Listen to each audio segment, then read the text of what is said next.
Abigail Hernandez, also known as Abby, was born on October 12, 1998, in Manchester, New Hampshire, in the United States. She was the second child of her parents, Ruben and Senia Hernandez. For many years, the family lived in true harmony, but at some point, the couple decided to get a divorce.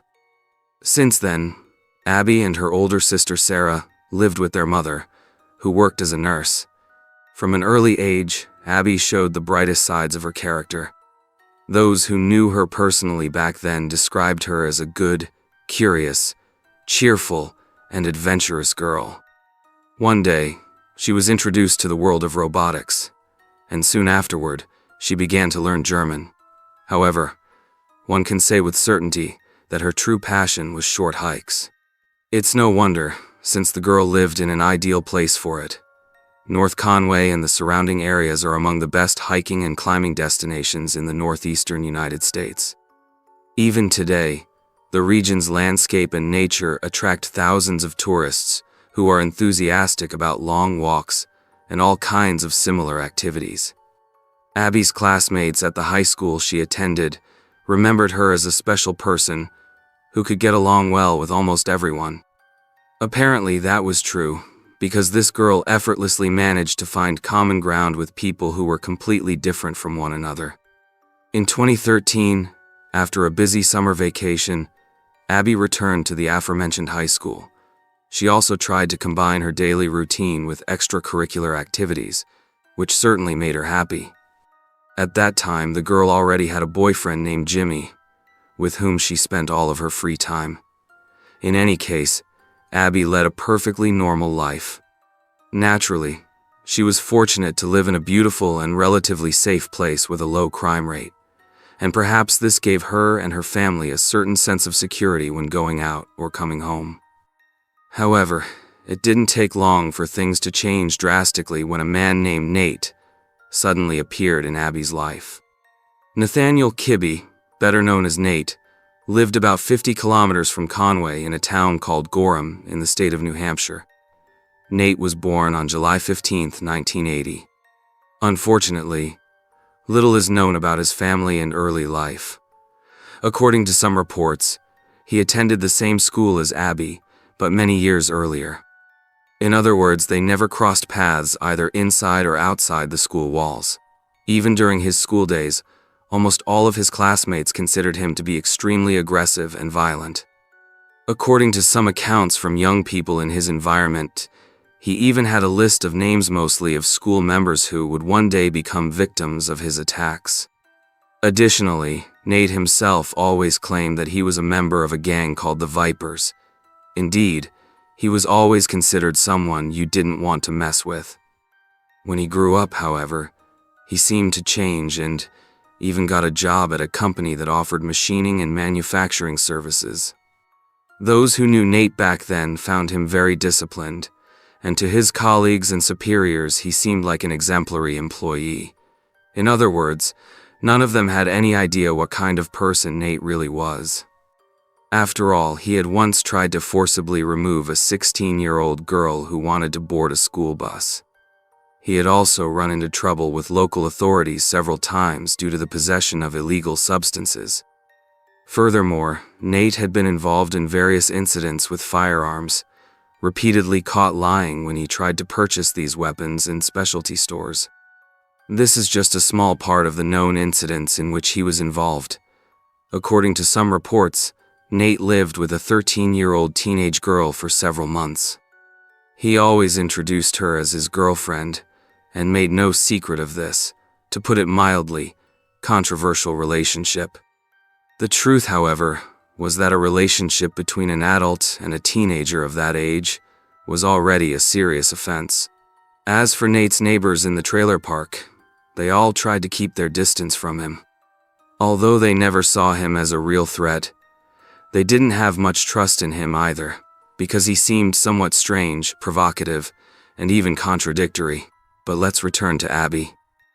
In October 2013, Abby left her school and went for a walk, as usual.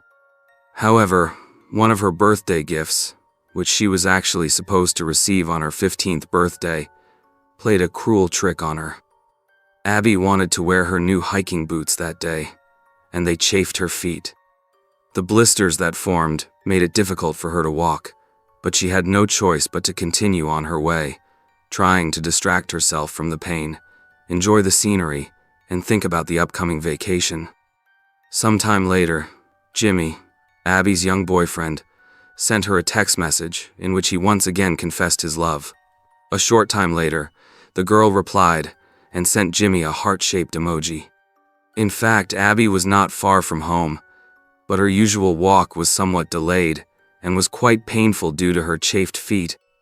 The girl had to literally focus on every step, trying to place her feet more gently than usual on the ground. Maybe that's why she was so startled when she heard the sound of a car approaching. Behind the wheel was none other than Nate. He was unnaturally friendly and accommodating, even offering to drive Abby to wherever she was heading. Admittedly, the girl politely declined the offer because she didn't know him at all.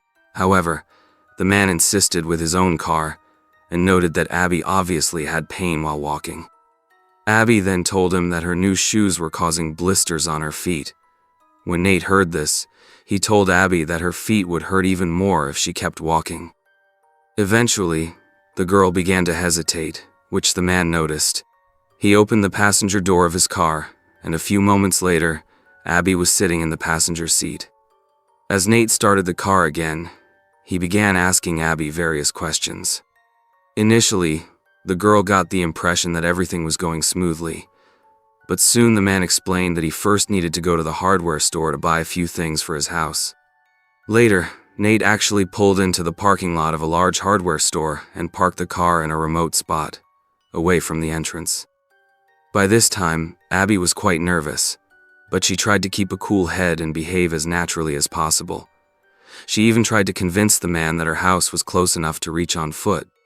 When Nate heard this, he insisted even more that he would drive her home as originally agreed.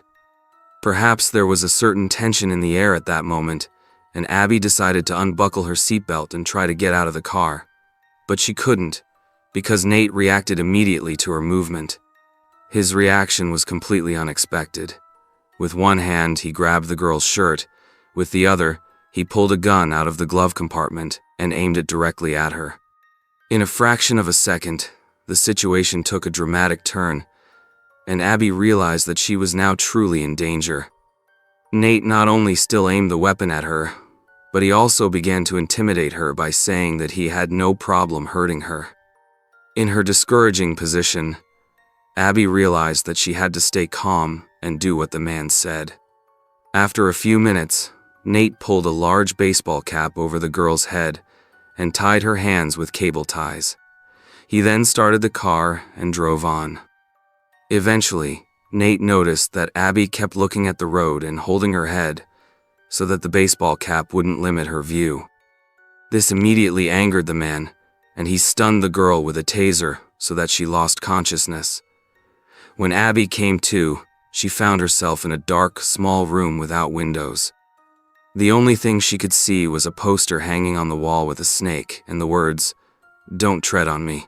A few minutes later, Nate taped Abby's eyes shut, tied her hands with plastic ties, and placed a motorcycle helmet on her head. After making sure that his captive was completely immobilized and helpless, he tore all her clothes off and forced her to become intimate with him for the first time. From that day on, Nate kept the girl captive, gave free rein to his basest instincts, and abused her in every possible way.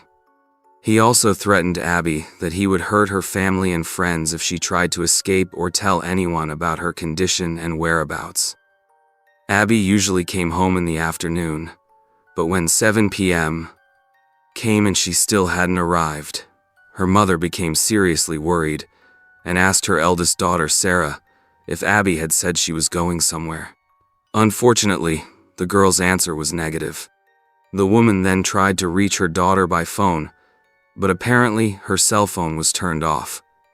In her anxiety, Senya decided to contact the police and report her daughter's disappearance. The law enforcement authorities then activated the existing protocol for searching for missing children. Senya and Sarah got in touch with several of Abby's friends, hoping that one of them knew the girl's whereabouts. But none of these efforts were successful. No one could provide any information that would enable Abby's return home. That was not surprising, since Nate was the only one who knew where the girl was. He was also aware that any mobile phone could be traced, which is why he smashed Abby's phone almost immediately. While local authorities and her relatives desperately searched for the girl and examined various hypotheses about her alleged disappearance, Abby was at Nate's mercy. When the man spent time with his victim, he tried to turn the music up to full volume so that no one would hear her screams. Indeed, there were frequent physical assaults by Nate, who used all sorts of tactics to intimidate Abby and keep her under his control. For example, the attacker constantly told her that he wouldn't hurt her too much if she behaved well. At the same time, he promised that he wouldn't hesitate to kill her and her family members if the situation required it. In general, Abby could only pray, and she kept telling herself that she had to calm down and try to analyze her situation.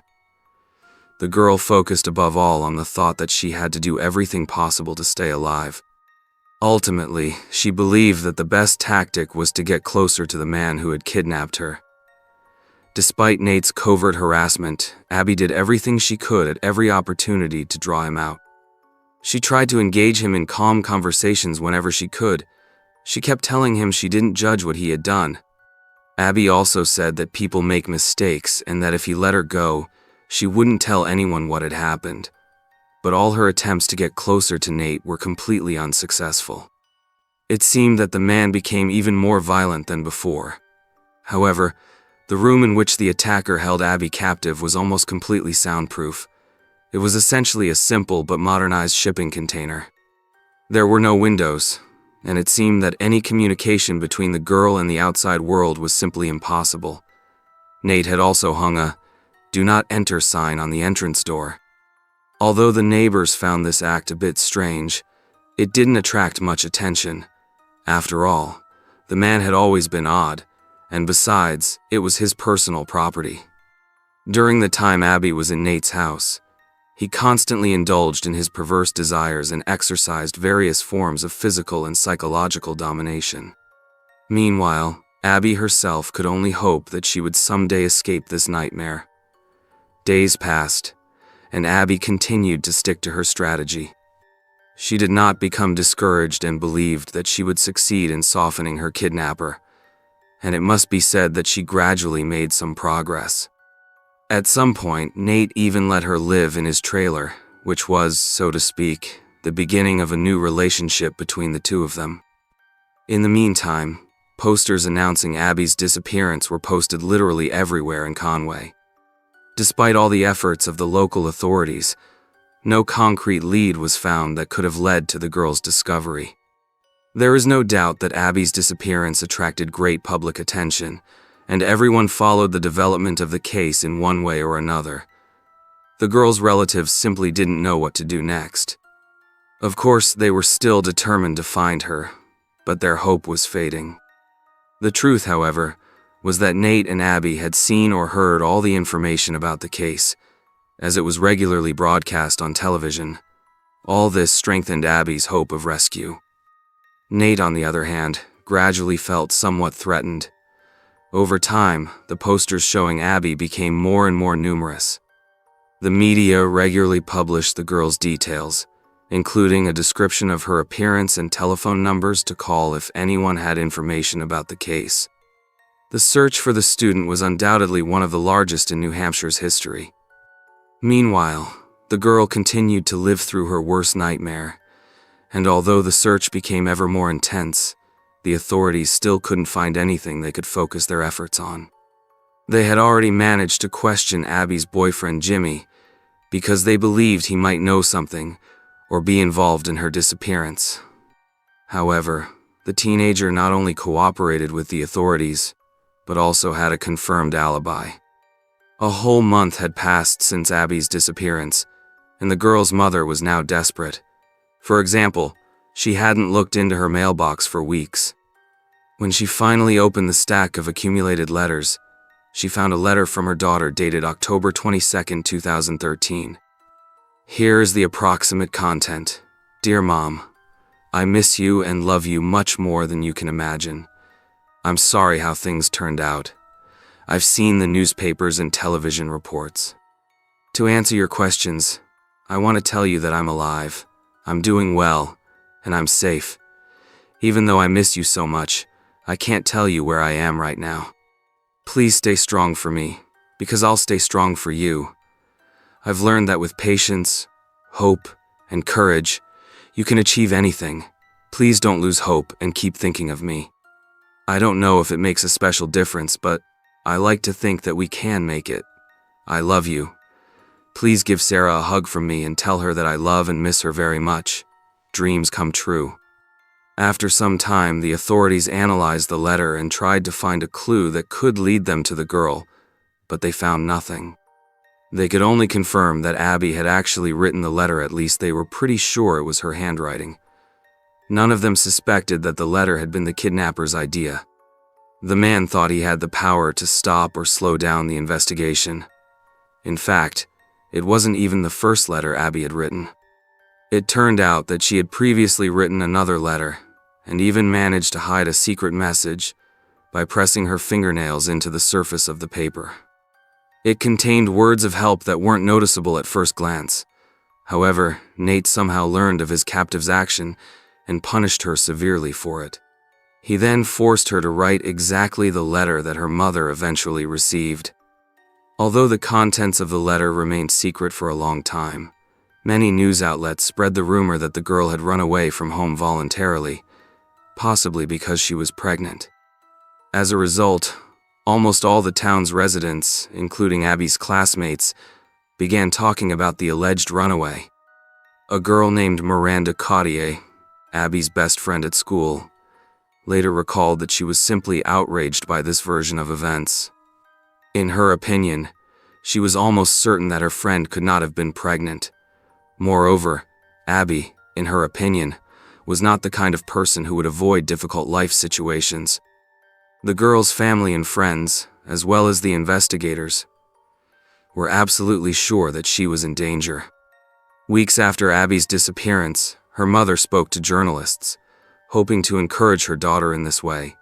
Indeed, the woman never doubted that Abby was alive and believed she could see her again.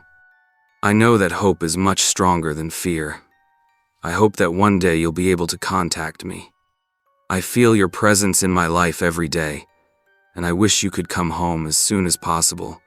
Unfortunately, her mother's wishes were far from fulfilled. Days turned into weeks, and weeks into months, and law enforcement agencies were no closer to finding out what had happened. However, they had managed to gather some information, suggesting that the girl was being held against her will. By this time, the bond between Abby and Nate was growing stronger, even though it didn't happen immediately. The girl eventually managed to gain the trust of her kidnapper. The man even allowed her to help him with an illegal activity he carried out in the evenings. It turned out that Nate was making counterfeit money, and one day he entrusted Abby with part of this work. Yet this did not save her from regular physical attacks and insults. Even months later, the authorities had not made any progress in their investigation. They still had no single truly convincing lead in their hands. Senya and her eldest daughter, Sarah, remained as sad and depressed as before. In Nate's home, everything went on as usual. Although she had been held captive for so long, Abby was never able to learn the real name of the man who hurt her every day. She simply called him Master. Maybe Nate constantly surprised her with his reactions, completely overwhelming her with his emotional outbursts. Recently, however, her relationship with her kidnapper had become much more peaceful. Abby even began to believe that the man wasn't as evil and insidious as he had previously appeared. But that soon changed when Nate put an improvised collar around Abby's neck and demonstrated how it worked. The girl felt a strong electric shock run through her tortured body. When she finally woke up, Nate told her that he now knew what he would do if she tried to escape. By mid-January 2014, Abby had been held captive for more than 3 months. Perhaps her relationship with Nate was still the same as before. There was definitely some connection, but the girl was still at a disadvantage, and her kidnapper tried to keep his composure. Some things, however, developed further. For example, Nate allowed Abby to read and even gave her a few books. That was probably his first mistake. One of the cookbooks kept in the kidnapper's house bore his name, and the girl read it. Abby then addressed him by his name, and Nate, who could not hide his genuine surprise, asked her how she knew that he was called that.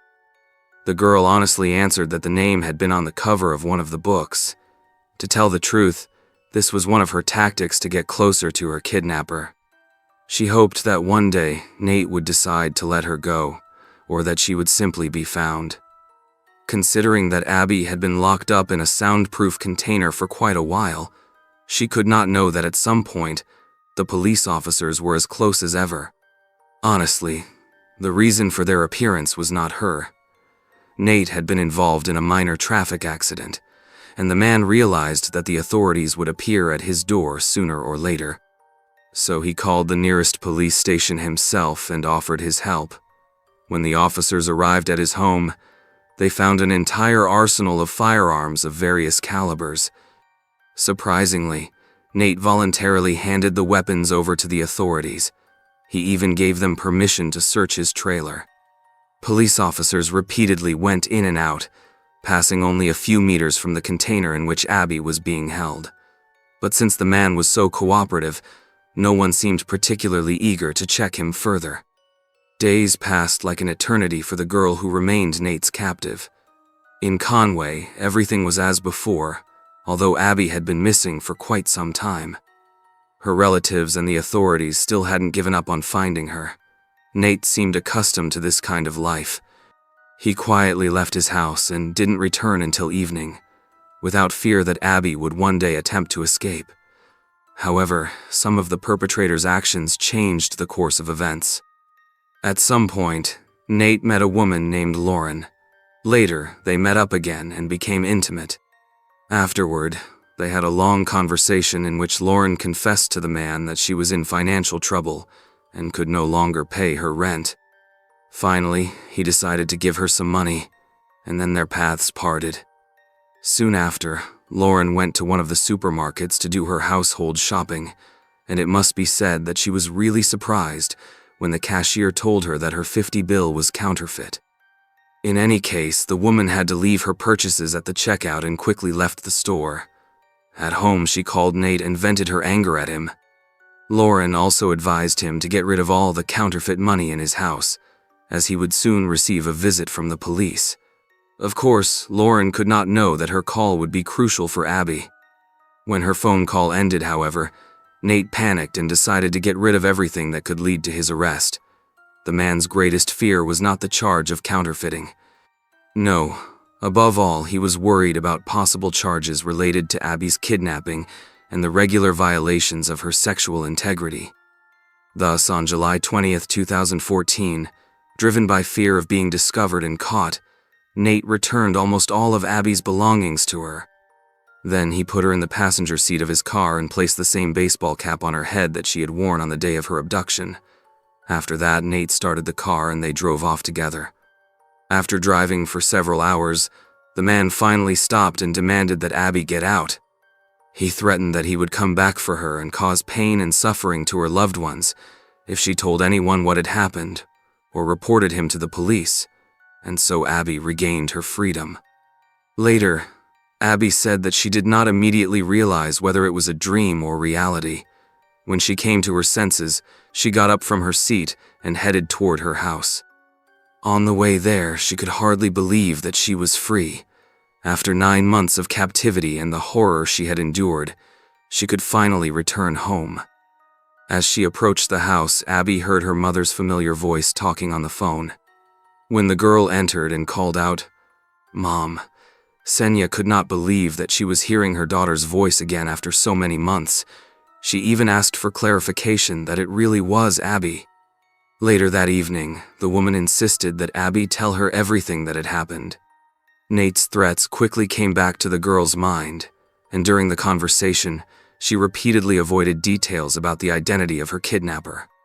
After they discussed what had happened, Senya and Abby decided to go to the police. In the conversation with the officers, however, the girl once again concealed all the details about the kidnapper's identity. She feared that he might really come back for her and harm her family members. After the police interviewed Abby, the news of her release from captivity gradually spread through the neighborhood. After returning home from the police station, the girl took a bath and then finally lay down in her own bed again. It still seemed to her that it was all just a dream, but the sudden memories of the horror brought her back to reality. In that moment, her strength left her, and for the first time in a long while, Abby could truly rest and feel safe. The next day in the girl's life was no less strange. On the one hand, she wanted to return to her normal life as quickly as possible and do the things she had always enjoyed. But besides the desire to make up for lost time, Abby still felt fear and worry at the thought that Nate could reappear in her life. The following days passed similarly, and Abby felt that her freedom was incomplete. Maybe that's why, on July 27th, she couldn't stand it any longer and confessed to her mother that she had deliberately withheld all information about the man who had abducted her. Finally, Senya said that they had to talk to the police again. They did just that. The police officers gladly took the girl's new statement, which became decisive for the further course of events. After Abby said everything she knew about Nate, the authorities began preparing an operation to apprehend him quickly. The very next day, officers arrived at the kidnapper's home. They surrounded the trailer he lived in and called on him to surrender. Surprisingly, despite his reputation, Nate offered no resistance. After his arrest, the man was immediately taken to the police station for further questioning. At the same time, his home was thoroughly searched, and the officers left no corner untouched as they collected all the evidence that might be of interest to the investigation. After a series of intense interrogations, Nate demanded a lawyer and explained that he had nothing to do with the allegations against him. The day after his arrest, a preliminary hearing took place. In the following days, Nate appeared in court several times and had time to review all the evidence the prosecution had. By this time, there was no longer any doubt that Nate was responsible for the horrific events in Abby's life. But on August 12, 2014, Nate's lawyers filed a request for bail. To everyone's surprise, a judge in Conway granted the request. At the same time, it was announced that the man was prohibited from any contact with the victim and her family, as well as from approaching them within 100 meters. The main trial began in mid-December 2014. Abby and her family sat in the front row at the prosecutor's table and attentively followed the defendant's attorney's pleas. Nate himself was already in the Carroll County Jail and faced over 180 charges related solely to Abby's case. The next court hearing did not take place until May 26, 2016, almost 2 years after Nate's arrest. By this time, the man had already agreed to a deal with the authorities and was ready to plead guilty. This measure was intended to spare all parties a lengthy trial and give the criminal some procedural advantages. The most difficult moment of the trial was when Abby gave her final statement. First, she announced that she could finally go back to school, participate in social life again, and play sports. Then she looked at Nate and told him that although he had been a real monster to her, he would always be a man who had simply made the wrong choice. Maybe Abby wanted to let Nate know that she forgave him. Continuing her statement, the young Abby said she sincerely wished things had turned out differently, but she and her family needed to be safe. After all, she wasn't the one who put her kidnapper in prison. Abby believed that he had put himself there when he decided to point a gun at her, or when he decided to hold her captive. It was all Nate's own decision. At the end of her statement, she thanked him for what she had gone through. She said that afterward she appreciated her life and freedom much more. Then Senya, Abby's mother, also addressed Nate. The woman told him that part of her soul really hated him, but she also wanted to thank him for keeping her daughter alive. After hearing these words, the judge continued to deliver his verdict. In the end, he declared that Nathaniel Kibbe could expect a prison sentence of 45 to 90 years. Unfortunately, the perpetrator has not yet been definitively convicted to this day. As for Abby, sometime after the trial against Nate, she was able to return to a fulfilled life. A few years later, she moved to Marion County, started a family, and had a child. Later, she explained in an interview that during the 9 months she spent in captivity, she was determined to survive. Once she was free again, she said that forgiveness had helped her return to a normal life. This, she admitted, was her best revenge on her kidnapper. Thank you for watching and take care of yourselves.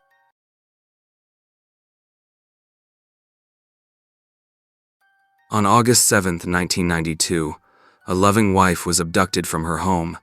It happened in the small town of Itz in the state of Tennessee. The residents were very frightened, and her family was inconsolable. The FBI tried to outsmart the kidnapper, but the only clue they had was a ransom call. The unknown caller phoned the victim's husband and said he would cut off his wife's head if his demands were not met. Itz is a small community located about a half-hour's drive from Memphis. In 1992, around 500 or 600 people lived there, fewer do today. It was basically a rural area where everyone knew everyone else, and there was virtually no crime. When the incident occurred on August 7, 1992, the locals could not believe it. Martha Doe Roberts married Alan Roberts in 1948. They had no children but owned several successful businesses in Memphis. They sold everything, bought 60 acres of land in Itz, built a house there, and lived quietly and peacefully. They were a wonderful couple as far as their relationship went. They seemed made for each other. Martha was very kind and always tried to help anyone she could. On that day, Friday, August 7, Alan had no idea it would become a nightmare. He had an appointment to show one of his houses to a potential buyer. He drove over at 10 a.m. to meet the prospective buyer and was cleaning up the house to make it look more presentable. But the person he was expecting never showed up.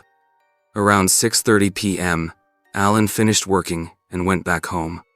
He immediately noticed the garage door was open, even though the car was parked inside, and Martha's car was next to it, which was suspicious. He went inside and began looking for his wife, but she was nowhere to be found. When he saw Martha's inhaler on the kitchen table, he began to panic. She was asthmatic and had already been hospitalized several times. Martha could not live without her medication, so Alan was terrified. It was almost evening. He started calling friends and acquaintances, not knowing where his wife had gone. He decided to call the police, but there was no time. Shocking news was about to reach him.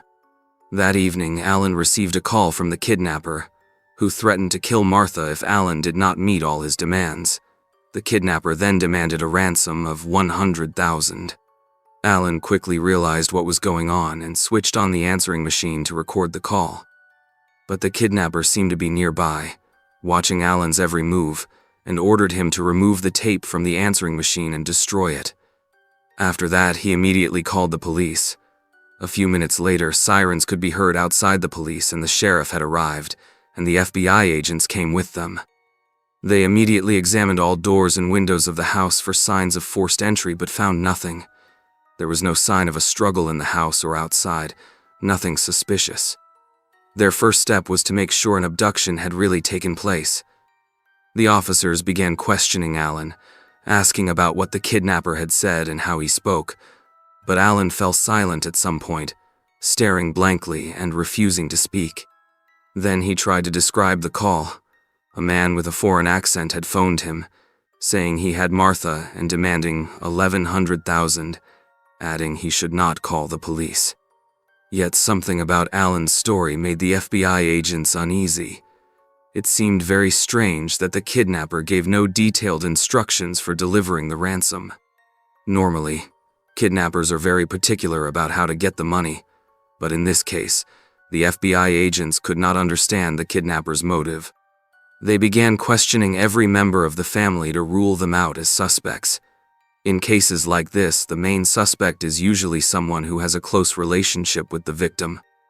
Since Alan Roberts was the last person to have seen his wife that morning before he left for work, and the only one who had spoken with the kidnapper, The FBI began investigating everything about him, his identity, his life, and his place in society. Meanwhile, the search for Martha continued. Kidnappings were very rare that year, and the abduction in it seemed implausible. It was all the more mysterious that nobody understood what had happened to Martha. Alan Roberts, for his part, waited for the kidnapper to call again and name a place where he could bring the 100,000. He had no idea that the FBI had its own suspicions about who the kidnapper was. They knew the primary suspect is almost always someone close to the victim. To test the theory that Alan Roberts might be responsible for the kidnapping, the FBI installed a wiretap. Agents bugged the entire house so they could hear as much as possible. The agents also stayed in the Roberts home in case the kidnapper called again. While Alan and the FBI agents waited for the kidnapper's call, a neighbor reported noticing something suspicious. A white Winnebago van had been driving in and out of the neighborhood. The officers decided they urgently needed to find this vehicle, so they took the highway from West Memphis, Arkansas, to Jackson, Tennessee, and spotted a white delivery van outside a roadside motel. They knocked on the van window and said they needed to search the vehicle. Naturally, the owners were not thrilled but still let them. It turned out they were out-of-towners who had simply gotten lost. They admitted right away they had driven through it by mistake. This lead turned out to be a dead end. Everyone was disheartened that the owners of the white van had nothing to do with Martha's kidnapping, as they wanted nothing more than to bring her back home. Meanwhile, law enforcement officers searched the area around the Roberts home, both from the air with helicopters and on the ground, hoping for any useful clues, but found nothing. The day after Martha's kidnapping, FBI agents continued questioning Alan Roberts about his whereabouts on the day of the abduction. Their suspicion grew, because he had been the last person to see his wife that morning before heading to work. Naturally, he was a suspect. Alan told the FBI that on the day before his wife's kidnapping, he had received a call from a man introducing himself as Sam Wagner from Indiana, saying he wanted to buy a property with a house on it. Martha noticed the man had a strong accent and did not speak well. Now the FBI had a new lead. The kidnapper and the supposed buyer who never showed up to meet Alan both had a strong accent. From that moment on, the FBI began investigating Sam Wagner from Indiana. Who was this man? They needed to find out everything about him. But it turned out there was no Sam Wagner, no such person from Indiana, and certainly no one by that name there who was interested in purchasing land. He was a phantom of sorts. The investigators became even more suspicious of Alan. Several days went by, but the kidnapper did not get in touch again. Alan decided to take action. On Tuesday, he made a statement asking the kidnapper to contact him so he could pay the ransom. 3 days later, when he still had not received a call, he offered a reward. Although the FBI was against it, Alan called a press conference and announced he was prepared to pay anyone who could help him get Martha back. Alan was a wealthy man and could afford a generous 100,000 reward, which was a significant sum. He just wanted his wife back and believed money might persuade anyone who knew of her whereabouts to speak. Time passed, but nothing happened. FBI agents had been working in the Roberts home for days, but since the kidnapper was not contacting them, they had no leads. They left the Roberts house and set up headquarters in it so they could discuss the investigation in peace without worrying about Alan Roberts or anyone in his circle overhearing. Everything the FBI did pointed to Alan being the main suspect until the phone rang again. One evening in early October, Alan's phone rang. It was the kidnapper, speaking with a strong accent. He told Alan to go to a payphone at a specific address. Alan went there immediately and took the kidnapper's call. This time, the kidnapper wanted the $1,185,000 in cash. Everyone hoped that, this time, the kidnapper would finally give instructions on how to deliver the ransom, but that did not happen. He provided no information about the exact time or place to exchange the money for Martha. At this point, the FBI suspected Alan was involved in his wife's kidnapping, because there was still no direct proof that the kidnapper actually existed. Alan, for his part, ignored this suspicion and continued trying to approach the kidnapper through the media. On camera, he did not exactly show his best side. If one didn't know what he was going through and how difficult it was for him, one might have thought he was definitely guilty. Over time, Alan became more and more depressed. He was not crazy, but he was in a terrible mental state, having lost his sense of purpose and not knowing how to go on living. He kept sinking deeper into despair and eventually realized he absolutely needed company. He began inviting women to dinner and to the movies, and going dancing. Naturally, gossip started immediately. Many members of the church congregation, especially women, found this behavior unacceptable. They began saying maybe he had girlfriends and was cheating on Martha. One person said something, another added to it, a third spread it on, and soon the rumors circulated throughout the community. Only a few congregation members and relatives felt that Alan did not need to stay home alone and cut off contact with others. A so-called casserole club emerged, a name Alan himself came up with. It was made up of women who were concerned about him and brought him food. Lines of women would queue up at his house to comfort Alan. These women genuinely cared about him and tried to take care of him, since Martha was not there. But to most onlookers it looked different. He was alone, his wife had been kidnapped, and he was out meeting other women. Naturally, people gossiped, speculated, and discussed his actions and behavior in the local community. Because of all his social activities, the FBI became even more suspicious of him, but it was still too soon to confront him about it. In the winter of 1993, several people in Nitz reported being contacted by a man with an accent. One of them was Martha's friend, Melinda Lancaster, who contacted the FBI and said she wanted to approach the kidnapper on Martha's behalf. Melinda asked the kidnapper to tell her where the ransom could be delivered, believing he no longer wanted to communicate with Alan Roberts. She hoped she could lure him out by assuring him he would definitely get the money if he told her where Martha was. However, the caller never gave clear instructions on what to do with the money.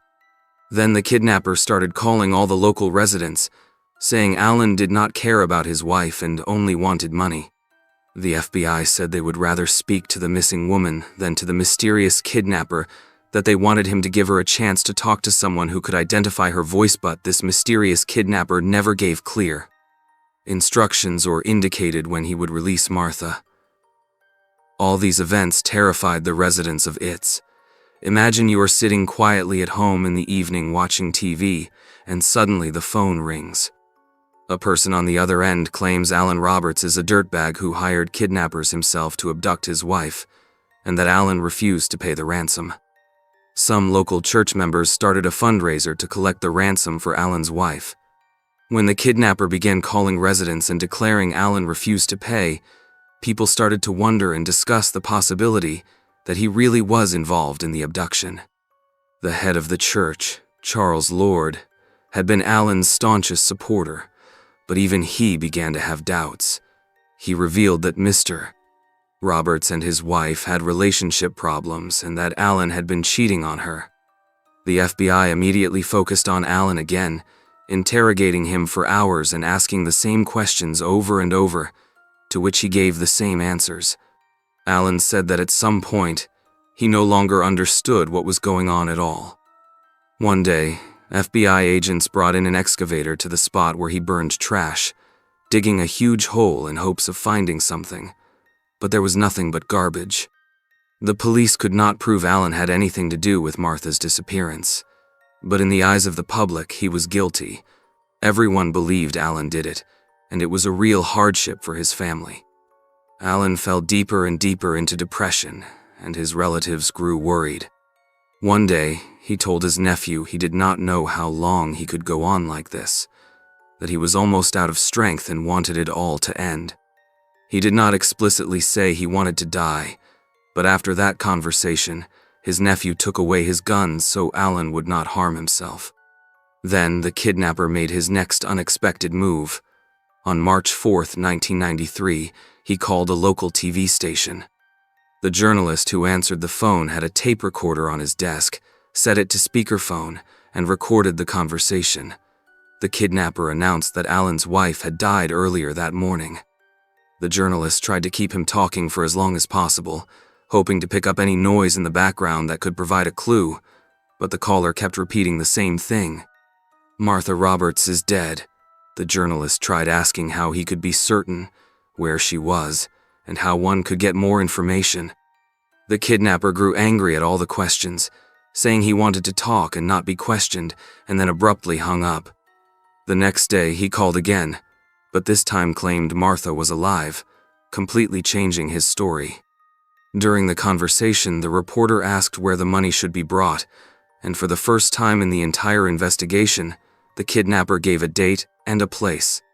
They were to hand over the money at a large nearby shopping center.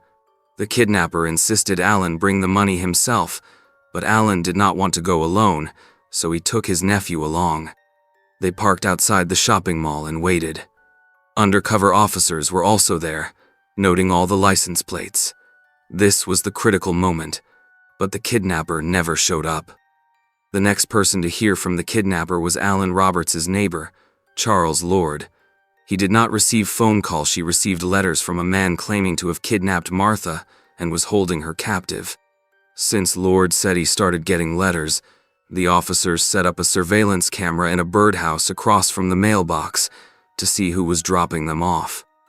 But every time someone put letters in the mailbox, the camera somehow stopped working and recorded nothing.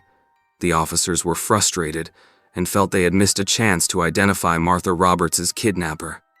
In the summer of 1993, some of Martha's family members got together to figure out who might be behind the abduction. Martha's nephews, William, Paul, and Larry Knox, were very frustrated that the FBI and the police were not providing any facts. They launched their own investigation. They suspected a certain man and came up with a plan to trap him. The brothers gave the man a phone number known only to the three of them to see if the kidnapper would call that number. It was one of the brothers' numbers, unlisted in the phone book. Sure enough, the next day, the kidnapper called that exact unlisted number. The brothers believed they had found the kidnapper and arranged to meet him at a motel to hand over the ransom. They placed bundles of money on the bed, covered it with a sheet, and waited. 45 minutes later, there was a knock at the door. It was Charles Lord. They were already suspicious of him, and seeing him on the doorstep made them almost unable to restrain themselves from grabbing him on the spot.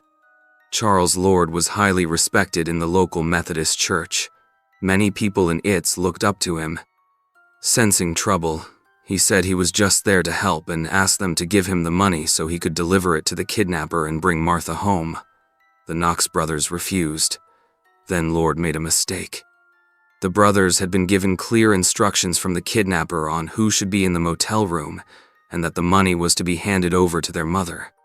But the brothers decided it was too dangerous for their mother to be there in person. Lord asked them, "Why are you here? This is where your mother should be." They asked how he knew that, since only the kidnapper knew. Charles Lord then lost his temper. There was an argument, and he finally ran out of the motel. The brothers immediately reported him to the FBI. The FBI agents sprang into action, hoping Martha was still alive. Since there was no definitive evidence she had died, they were operating under the assumption that she was alive and doing everything they could to rescue her. Forging documents to get the money. They also analyzed his financial statements and found he had embezzled money from the church, at least $14,000. As it turned out, nobody except the church's bookkeeper had known about it. Then the FBI discovered something interesting. Martha had taken over the church's bookkeeping from Charles Lord. He had not wanted her to uncover his fraud. The FBI confronted Lord with everything they had found, summoned him for questioning, and he immediately confessed to having kidnapped and then murdered Martha. During the interrogation, he described what happened on August 7, 1992, the day Martha went missing, and admitted his motive was money. He had posed as Sam Wagner and scheduled a 10 a.m.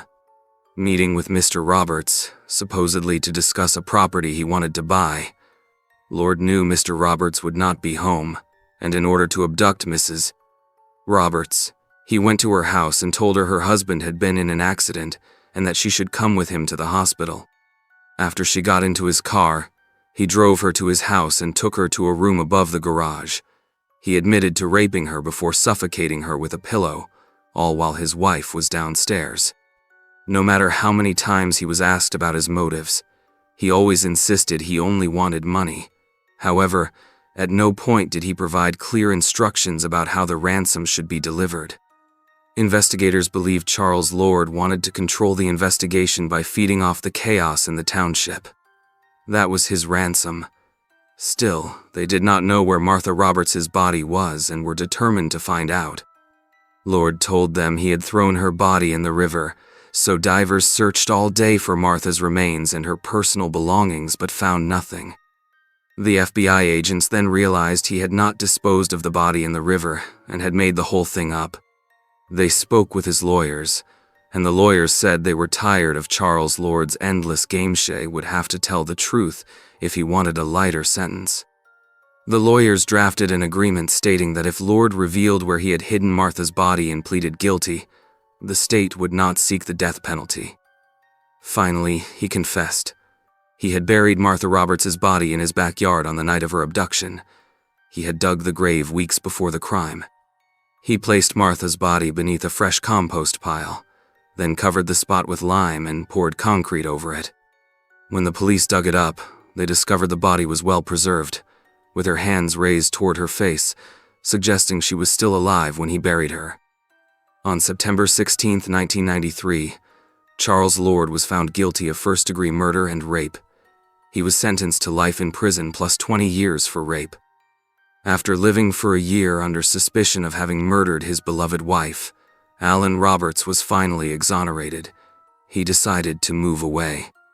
After Charles Lord was convicted, Alan returned to the local Methodist church and spoke plainly, expressing how angry and disappointed he was that everyone had turned against him.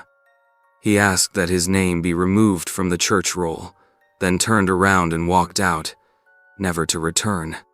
Alan left ITS in 1994 and married Esther Hemmons, one of the dance partners he had met after Martha's disappearance. He lived the rest of his life happily and in peace. Charles Lord, on the other hand, spent the rest of his life in prison, where he later died. In other words, justice was served. Thank you for watching, and please take care of yourselves.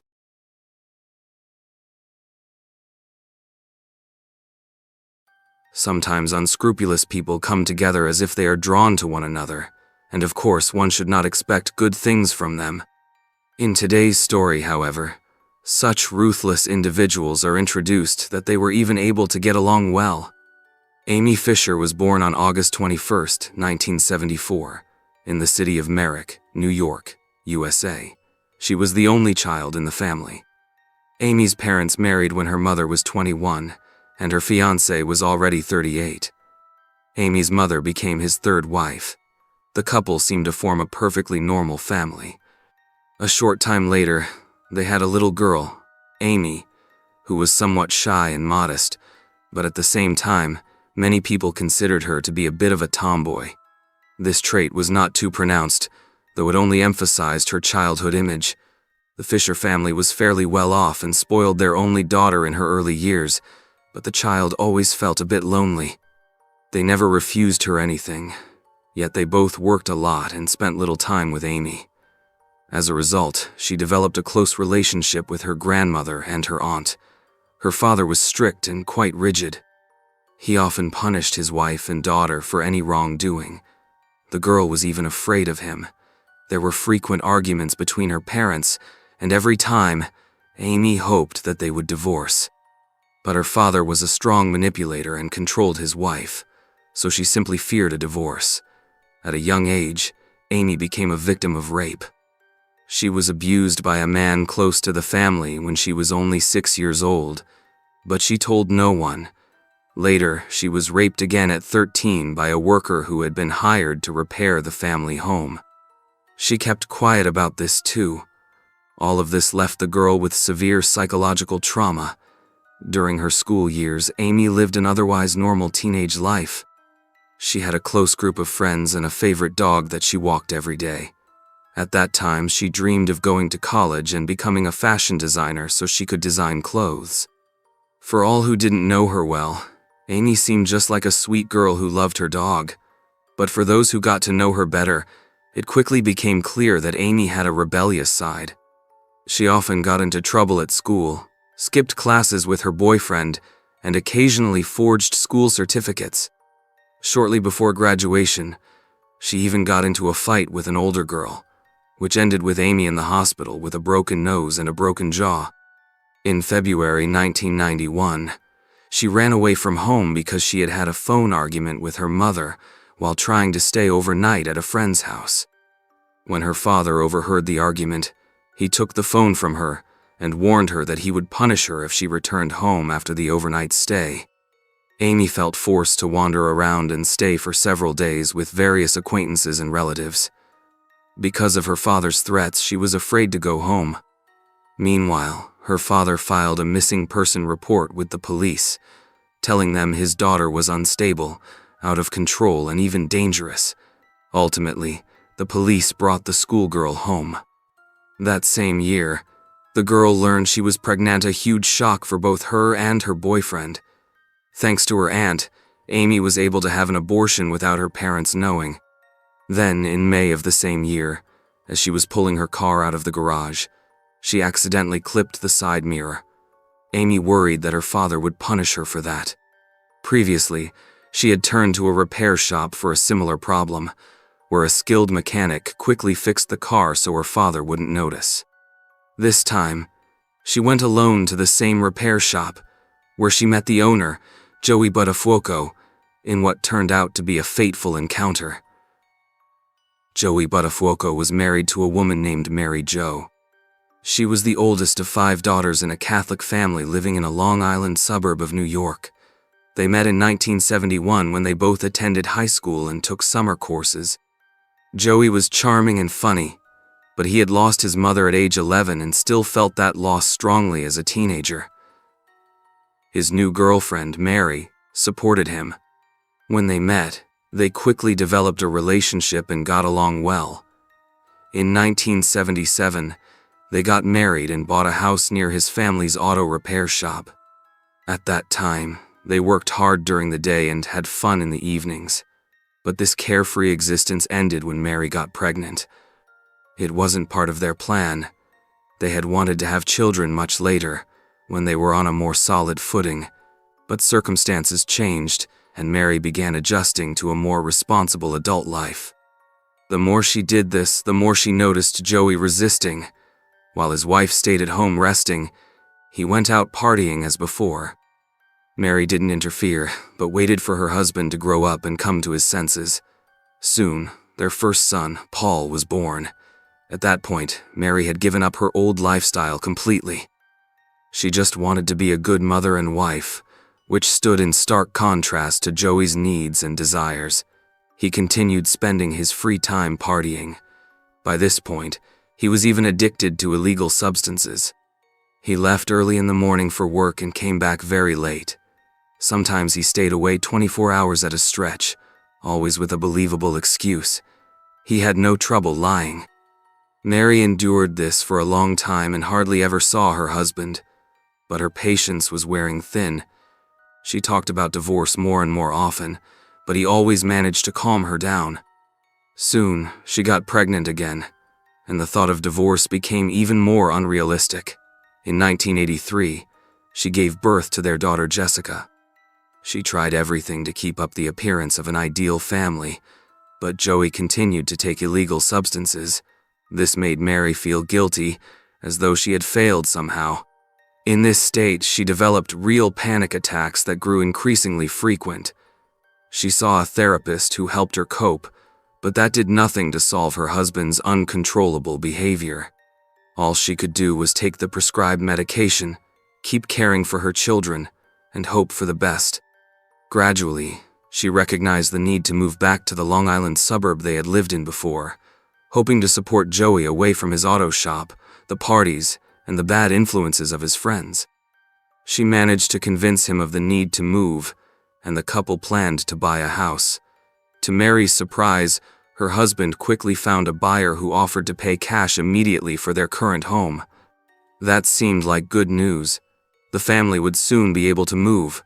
With everything packed, they waited for the money so they could leave for their new house. But on the day the buyer was supposed to show up, Joey confessed his deception. He admitted he had taken out a mortgage on the house and given all the money to his dealer because he owed so much for illegal substances that he had no choice but to mortgage the property to pay his debts. For a young family with 2 children, this news was devastating. They basically had no money and nowhere to go. However, they caught a break. Joey's father came to their aid and gave them the sum needed as a down payment on a house in Massapequa, a suburb on Long Island. But he did it for a reason. He saw that his son was not capable of running the family business and feared that he would lose the repair shop too. By providing the money, he effectively stripped Joey of his ownership rights in the family business, leaving him an ordinary employee at the shop. Even after all these events, Mary did not give up on him and forgave her husband. She signed him up for a rehab program, which fortunately worked. Joey got clean and didn't touch illegal substances anymore. The following years of married life were like a seemingly endless honeymoon. It looked as though Mary had managed to turn things around, and the couple finally got to enjoy happiness. But Mary had not counted on another woman entering their lives. In May 1991, Amy Fisher returned to the auto repair shop to have her car fixed, just as she had the year before. She didn't want her father to find out and had no money. She had to come up with a story. Joey agreed to help trick her father by saying that Amy had brought the car in for routine maintenance and that someone had hit the mirror overnight, ripping it off. The plan worked, and her father believed him. Amy felt drawn to Joey because he kept her out of trouble and away from her father's bullying. From then on, Amy's car came to the shop repeatedly for minor repairs, supposedly caused by little scrapes she intentionally inflicted so that she could see Joey more often. Of course, she was far too young for him. The age difference was nearly 20 years. Nevertheless, the teenage girl constantly flirted with the man. On July 2nd, she returned to the shop again, this time to have a sound system installed, which meant she would have to leave the car there for a few hours. Her father couldn't pick her up, so Joey called him, but he was busy too. Then Joey offered the girl a ride himself, and she agreed. On the way to her parents' house, the man asked if he could see it, and she agreed. That day, in her parents' home, they had their first intimate encounter. From that moment on, the girl saw Joey as her boyfriend. That same evening, they met again. Although she was only 16 and he 35, they went to a motel first. The affair lasted for a whole year. Amy kept showing up at Joey's workshop, and they met at motels and even in Amy's house. He seemed nice, but it was obvious he was taking advantage of her weaknesses. He knew about her complicated relationship with her father and recognized how vulnerable she was. Joey started buying her expensive gifts, taking her to restaurants and taking her out on his boat. Naturally, the young Amy was thrilled and in love with her lover. The age difference didn't bother her at all. Eventually, Amy turned 17 on August 21, 1991, a month after which she told Joey she needed money. By then, Joey had already lost his management position at the shop and couldn't give her the amount she wanted. So he came up with an unconventional suggestion. Joey believed she could earn good money selling her body. Amy agreed and became a call girl. Later, she admitted that Joey liked hearing stories about her serving other men. Their intimate relationship continued, but it was unhealthy, involving 2 unstable individuals. It was bound to end badly. Shortly before the tragic events, Joey insisted she break off contact with her Antone of her few supportive relatives. Amy agreed and was now isolated from all family support. Around this time, Amy demanded that Joey leave his wife, but her lover refused without even trying to soften the blow with an explanation. It turned out that, despite the affair with Amy, Joey loved Mary and the children and wasn't willing to leave his family. For Amy, this was a severe blow. She decided she would no longer see him. But sometime after the breakup, Amy attempted to end her life. Recognizing her attachment to him, she ended up continuing to see him. Around that same time, Joey started talking more and more about his failing marriage. He claimed to harbor such negative feelings for Mary that he said he wished she were dead. He claimed he had repeatedly caught Mary cheating on him and that she had tortured him in their marriage. At the same time, he invented different reasons why he couldn't file for divorce, usually citing the couple's children as the main obstacle. Amy believed him and sympathized with him, continuing the relationship. Gradually, these false stories morphed into a murder plot in Amy's mind. The plan was to shoot Mary so Joey could get rid of his hated wife. As it later emerged, Amy first tried to hire 2 classmates as hitmen, offering them $400 in sexual favors in return, but they turned her down, and the plan seemed to fail. Unexpectedly, the situation changed when Amy started going to a fitness studio and met the owner, a 30-year-old named Paul M. They began a relationship. Amy also met regularly with 3 other regular clients, offering them intimate services. By then, she had already left the agency and was dealing with clients directly. She eagerly told Paul all about her life, and he quickly saw what Joey was really doing. As a result, the fitness studio owner tried to talk Amy out of seeing the married man. Meanwhile, Joey got nervous when he heard about Amy's new affair, fearing he might lose his lover. He tried to intervene in her relationship with Paul but had no success. Now Paul and Amy wanted revenge on the auto mechanic. They planned to tell Mary about Joey's affair. Amy enlisted the help of a 21-year-old man named Peter G. to drive her to the family home. They stole license plates off some random car in town, intending to put them on Peter's car. On May 19, 1991, Amy went to school but had no intention of going to class. She went straight to the nurse's office, complained about feeling unwell, and was allowed to leave. Peter was already waiting for her in his car out front. They swapped the plates and drove to the Boko house. At 11:30 a.m., Amy knocked on the door. Mary was home alone, painting, so she answered. Amy asked her to come onto the porch to have an important conversation. She gave a fake name and claimed that Joey was having an affair with her 14-year-old sister, but Mary didn't believe her. She believed her husband had quit partying and had become a good family man. Amy got nervous and annoyed by Mary's skepticism. She showed her a t-shirt with the logo of Joey's auto shop, where her lover worked. Even then, Mary remained skeptical, arguing that this evidence meant nothing. An argument ensued. For 15 minutes, Amy tried everything she could to convince Mary of her husband's affair. Amy concealed her real address, her age, and her relationship with the mechanic, distorting the facts to make everything fit her story. Her lies seemed increasingly implausible. At some point, Mary simply turned and headed for the door, telling the girl to leave. It was clear she believed everything she'd heard was made up and was no longer willing to listen. This made Amy furious, and she pulled out a .25 caliber gun that Peter had given her. In her rage, she hit Mary twice on the head with it and then accidentally fired a shot that hit Mary in the head. The recoil was stronger than Amy expected, knocking her to the ground, and Mary fell on top of her. Amy pushed her away, got up immediately, and jumped into the car with her accomplice. She appeared frightened because she hadn't anticipated what happened. She admitted to Peter that the gun had gone off by accident. She'd only wanted to scare Mary. After fleeing the scene, they disposed of the gun and Amy's bloody clothes in a sewer near the girl's house. She then went home and spent the rest of the day as if nothing had happened. A passerby heard a loud bang and went over to check. He saw Amy fleeing. Mary was unconscious in a pool of blood on the porch. The man ran to a neighbor's house and called an ambulance. The paramedics arrived quickly and found that the bullet had hit one of Mary's vital arteries, as well as shattered her jaw. She had lost a great deal of blood and was in critical condition. Had it not been for the passerby's help, she would not have survived. At this point, the paramedics estimated her chances at 50-50 and took her to the hospital.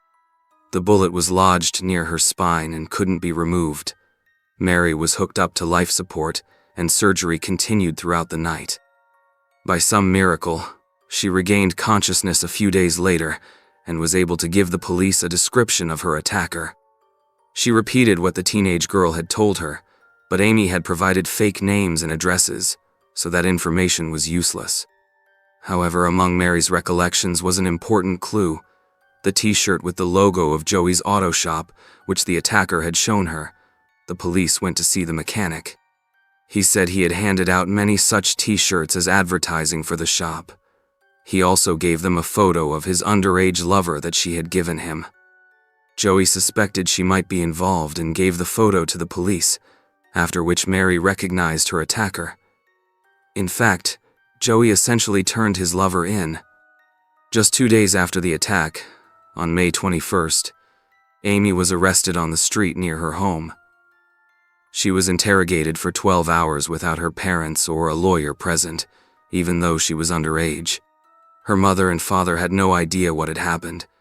They came home that night, assumed Amy had run away again, and didn't worry when she didn't come back. The police never informed them their daughter had been arrested on suspicion of attempted murder. They only found out later, and the father was outraged by his daughter's behavior. As soon as the details of the crime became public, journalists were, of course, very interested in the 17-year-old student who led such a reckless, criminal lifestyle, and who had attacked a respectable married woman with a gun. The media was outraged. Reporters dug up whatever information they could find. They even released a video apparently showing Amy serving another client. 2 weeks after her arrest, Amy still had not confessed. She was kept in custody, and bail was set at $2 million. By this time, her case had become so famous that everyone wanted to interview her, write a book, or even make a film about the story of the new Long Island Lolita, as she was called. They paid high fees for this, so Amy had enough to post bail and await trial at home. The media attention, however, severely damaged her reputation. Now everyone knew how she had made her money through illegal activities. Amy insisted that all these illegal things happened because Joey had pressured her into selling her body at such a young age. That was the main claim her lawyers used to build her defense, but Joey denied it all.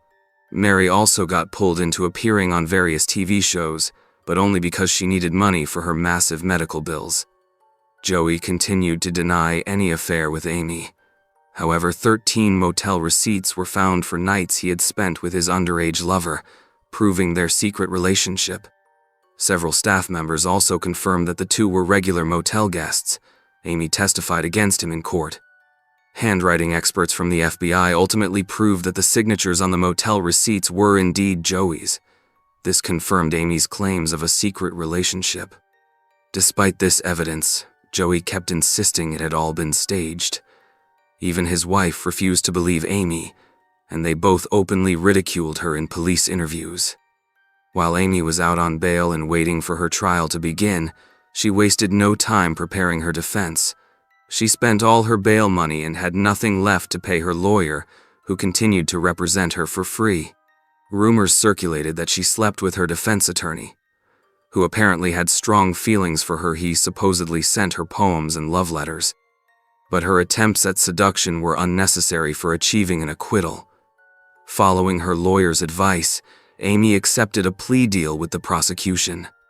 Considering the possession of a weapon and her motive, it would have been difficult to prove she fired it by accident, so acquittal was unlikely. On September 23, 1992, she pleaded guilty to first-degree attempted murder. She was 18 at the time. The girl insisted she had been angry at Joey and wanted to get back at him. She claimed she only attacked Mary because Mary wouldn't listen to her, and when Mary turned away, she hit her twice with the gun, which accidentally discharged after the second blow. The bullet struck her in the head. Amy maintained that she hadn't meant to kill her, that it was all a terrible accident she deeply regretted. Later, journalists found out that Amy had had an intimate relationship with fitness studio owner Paul M. He took advantage of the situation to draw media attention to himself. He even set up a hidden camera in his fitness studio, When he invited the girl in for a private talk, Amy confided all sorts of things to him, including her wish to marry Paul so she could get conjugal visits in prison. She also openly admitted she enjoyed the media spotlight and that they paid well. She wanted to buy a Ferrari with the money. When Amy found out that Paul had betrayed her too, she attempted suicide again. She was then placed in a psychiatric hospital, where she spent several months. On December 2nd, Amy appeared in court to hear her sentence. At the hearing, Mary spoke out against a recording Paul had made and played in court, in which Amy said she was profiting from the crime. It seemed she felt no remorse, contradicting her story of an accidental gunshot. Mary considered the plea deal unfair, as it allowed Amy to be released after just 2 years and 9 months, which didn't fit the severity of the crime. By some miracle, Mary had survived the shooting, but her face remained partially paralyzed. Mary also lost her hearing on the right side, and because the bullet was lodged near her spine, she constantly suffered pain and experienced vision problems. Worst of all, the doctors saw an ongoing risk of complete paralysis, or even death, if the projectile shifted in any way. When the defendant was given the final word, she apologized and put all the blame on Joey, insisting he had known from the start about the plan to kill his wife and had encouraged her in every way possible. By saying this, Amy essentially admitted that she had intended from the outset to kill Mary. It became clear it was not an accident. Several witnesses came forward, saying Amy had asked them to shoot Mary. They said she had always wished for her death and hated her lover's wife. The forensic evidence confirmed the weapon was functional, and based on the bullet's trajectory and the way it struck, it could not have discharged by accident. Another suspicious detail was that Amy and her accomplice, Peter, had carefully prepared for this trip. Why else would they switch license plates and bring a firearm? It clearly looked like the planned murder it was. During the trial, Mary read a letter from her 9-year-old daughter, who begged her to keep Amy in prison as long as possible so she couldn't hurt her mother again. These words were a devastating blow for Amy. In light of everything, the hope of being released after 2 years and 9 months vanished. Amy had to plead guilty to first-degree assault and was sentenced to 15 years in prison, with the possibility of parole after 5. The judge described Amy's behavior as that of a wild animal stalking its prey, driven by lust and passion. Peter G., the 21-year-old who drove her to the Boko house, was arrested and charged with aiding the crime. He received 6 months in prison. Meanwhile, the prosecutor announced that authorities would not bring any charges against Joey, since Amy's statements were deemed unreliable. The auto mechanic then tried to restore his reputation, which had been damaged by the media. He took an active role in the matter, appearing on various TV programs with his wife, where he continued to declare his innocence. The couple organized a small press tour, appearing on several television stations across the country. During that time, the district attorney's office received dozens of calls from angry citizens who believed that Joey should also stand trial, since many viewed him as indirectly involved. A few months later, even employees at the family's auto shop confronted him, stating they had personally heard him bragging about sleeping with a 16-year-old student. Law enforcement could no longer ignore these allegations. In April of that year, he was arrested and charged with statutory rape and endangering the welfare of a child. He agreed to a plea deal, admitted his guilt, and was sentenced to only 6 months, plus a $5,000 fine. And he even made good money off the whole affair, showing up to his sentencing in a flashy outfit and an expensive car, giving the impression he was on his way to the Oscars. Surrounded by supporters chanting his name, he declared he had been unfairly convicted because of a lying student who had betrayed him. Joey said he had sacrificed 6 months of his freedom just to settle the matter by pleading guilty. He ultimately spent only 4 months in prison before being released, but his legal troubles were not over. In 1995, Joey was arrested in Los Angeles for soliciting prostitution. He again maintained he was innocent, insisting the police had set him up in retaliation. As he was still on probation, he had to serve another 75 days in jail. These events drove Mary into a deep depression. She became addicted to medications that dulled her constant pain. When the family moved to Los Angeles, the victim of the shooting also developed alcoholism. She later went to rehab and managed to improve her life. Amy's time in prison was difficult. She claimed she was raped several times by guards and managed to sneak her underwear out to her mother for testing. The tests showed Amy's claims of having had intercourse were true, but given her reputation, no one believed she had been forced.